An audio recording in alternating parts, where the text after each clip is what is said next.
Your grocery bill? Up 15%? Your gas tank? An extra $20 every time you fill up? Your next iPhone? $200 more. And it's only getting worse. Trump just signed new tariffs, 10% on all Chinese imports and 25% on goods from Canada and Mexico. That means everything from your next iPhone to the food on your table is about to cost more. The last time this happened, Americans paid an extra $52 billion. Farmers lost billions when China retaliated. And this time, it could be even worse. Do you think these tariffs actually help American workers? Or are they just another hidden tax on you? Let me know in the comments. And if you think this won't affect you, think again. Because this trade war, it's not just about China. It's about your paycheck, your bills, and your future. The reality is, this isn't just a political game. It's something that could reshape your daily life. And whether you like it or not, it's already happening. Welcome to Cashkeys, where we break down the biggest financial trends that impact your money so you can make smarter financial decisions. Today, we're looking at Trump's 2025 tariffs. What they really mean for you, your job, and the cost of everything you buy. Because this isn't just about politics. It's about whether you can still afford to live the way you do now, just a few months from today. And here's the scary part. We've seen this before. And last time, it cost American families billions. So, will history repeat itself? Or will this time be even worse? Let's dive into what's happening and why it matters to you. 1. Why did the US-China trade war start? To understand how we got here, we have to go back to 2018, when Trump first launched a trade war against China. But this wasn't just about trade deficits. It was about something much bigger: America's economic dominance. At the time, the US accused China of unfair trade practices, stealing intellectual property, forcing American companies to share technology, and manipulating its currency to gain an unfair advantage. In response, Trump imposed tariffs, aiming to punish Beijing and bring jobs back to the US. But did it work? Not exactly. Instead of bringing factories back home, companies found a loophole. They didn't stay in China, but they didn't come back to America either. Instead, they moved to Vietnam, India, and Mexico, places where labor was still cheap, but tariffs didn't apply. And here's the ironic part. American consumers, they ended up footing the bill. The tariffs meant higher costs for businesses, and those costs were passed down to you, the everyday shopper. Prices on everything from washing machines to electronics surged.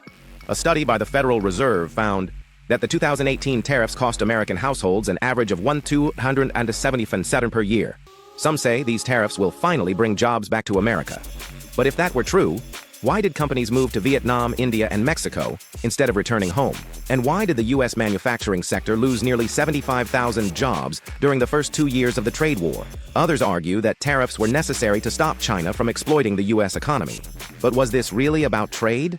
Or was it all just a political move? And here's where it gets even more interesting. Some experts argue that short-term pain is worth it if it means breaking free from China's supply chain dominance. But can the U.S. actually afford that transition? Because if we're being honest, China didn't just sit back and take the hit, it struck back. In 2018, Beijing retaliated with its own tariffs on American goods, cutting U.S. soybean imports by 94% and devastating farmers across the Midwest. So why is Trump bringing tariffs back in 2025? And what's different this time? 2. What's different about Trump's 2025 tariffs? This isn't just a minor policy shift. It's one of the most aggressive tariff plans in modern history. And depending on who you ask, it's either a genius move to restore American manufacturing or a disaster waiting to happen. Trump just imposed a 10% tariff on all Chinese imports, including electronics, auto parts, and home goods. That means your next iPhone, laptop, or even car will cost more. So who's really paying for this, China or you? And it doesn't stop there. There's also a 25% tariff on Canadian and Mexican goods, which could disrupt supply chains and push prices up even higher. So, does that really help American workers, or just make life more expensive? Supporters say this will finally force companies to manufacture in the U.S., creating jobs. But history says otherwise. After the 2018 tariffs, companies didn't come back. They moved to Vietnam, India, and Mexico. So what's different this time? And the most controversial change? The elimination of the de minimis rule. That means all small-value imports from China, yes, even the cheap stuff from Shein, Temu, or AliExpress, now get taxed. Some argue that this is good. It stops China from flooding the U.S. with cheap goods and pushes consumers to buy American-made products. But let's be honest. Are people really going to stop bargain shopping? Or are they just going to pay more for the same things? Sounds like a win for American manufacturing, right? But here's my take. Tariffs were supposed to bring jobs back in 2018. Instead, prices went up, supply chains shifted, and American consumers took the hit. So, Will history repeat itself? And here's what I want to know. Do you think these tariffs will actually help America, or are they just another hidden tax? Drop your thoughts in the comments. I want to hear where you stand. 3. Who gets hit the hardest? Think this won't affect you? Think again. These tariffs don't just hit big corporations, they hit you, the everyday consumer. Prices are already rising. Groceries, electronics, even cars, it's all getting more expensive. And now, it's about to get worse. Businesses like Tesla, Apple, and GM can't absorb these extra costs. So what do? Pass them down to you. That means higher prices, and possibly job cuts. Some argue this is a necessary sacrifice to bring back American jobs. But let's be honest, if tariffs really worked, why did companies move to Vietnam, India, and Mexico after the last trade war instead of returning home? And it's not just businesses feeling the pain. Farmers have been here before. In 2018, when China retaliated, soybean exports collapsed by 94%, devastating the Midwest. And now, history is repeating itself. But here's the real danger. This isn't just about trade. China isn't just hitting back with tariffs. They're playing the long game. Just minutes after Trump's new tariffs took effect, Beijing fired back higher taxes on American coal, LNG, and agricultural equipment. But here's the real game changer.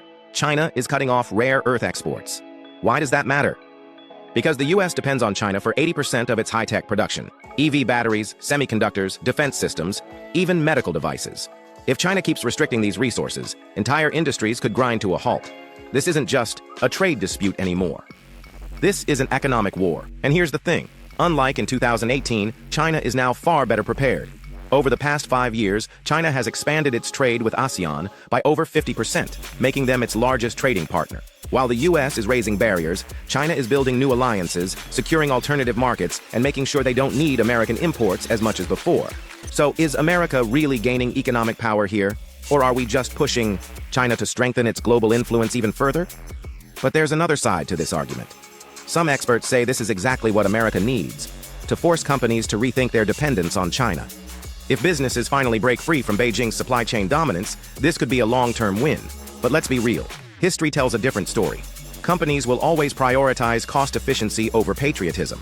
Unless the US government offers huge tax breaks or incentives, businesses will continue to outsource to cheaper countries instead of bringing production back home.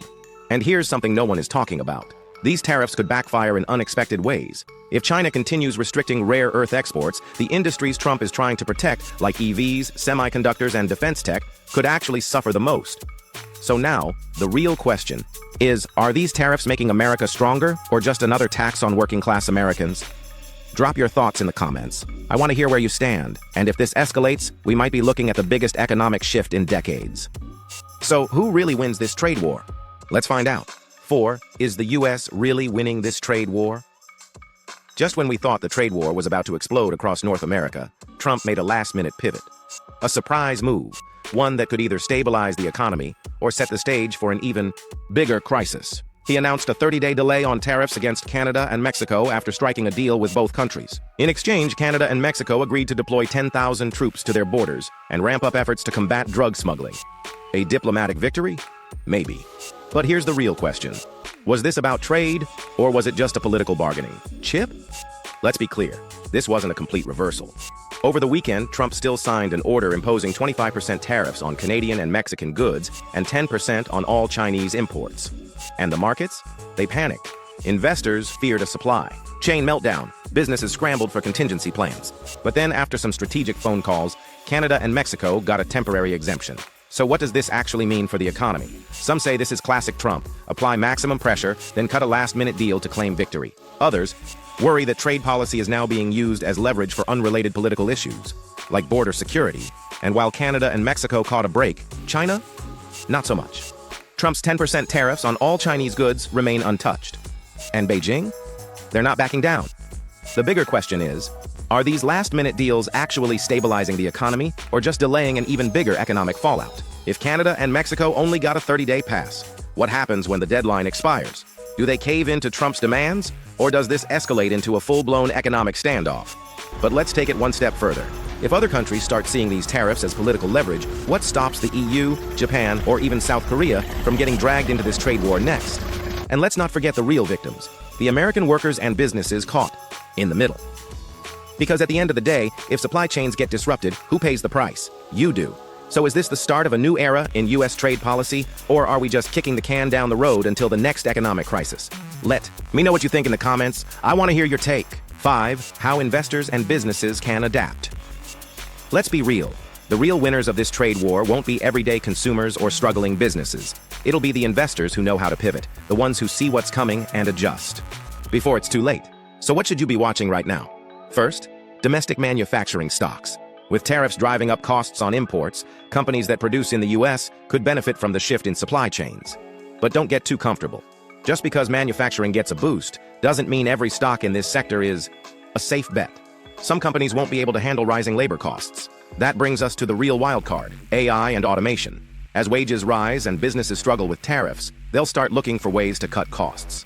And that means robots, AI-driven systems, and autonomous logistics will become even more valuable. But here's where it gets tricky. AI replacing workers isn't just a business trend, it's an economic shift. Some experts argue this could be the final push that accelerates job losses in low-skill industries. So, even if AI stocks surge, what happens to the millions of workers displaced in the process? Will the US be ready for that? And what about everyday consumers? Let's face it, higher prices are coming whether we like it or not. That means now is the time to rethink spending habits, cut unnecessary expenses, and get smart about where your money is going. So here's the big question. Are you adjusting your investment strategy? Are you making any changes to your spending?